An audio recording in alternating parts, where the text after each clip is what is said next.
বিএনপির মহাসচিব মির্জা ফখরুল ইসলাম আলমগীরের সঙ্গে বৈঠক করেছেন ঢাকায় নিযুক্ত অস্ট্রেলিয়ার হাইকমিশনার সুসান রাইল।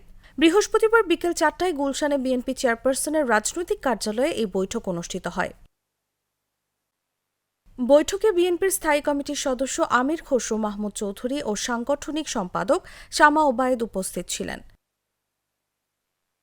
বৈঠক সূত্রে জানা গেছে, বৈঠকে বাংলাদেশ ও অস্ট্রেলিয়ার দ্বিপাক্ষিক সম্পর্ক, সমসাময়িক রাজনৈতিক প্রেক্ষাপট এবং পারস্পরিক আগ্রহের নানা বিষয় নিয়ে আলোচনা হয়েছে।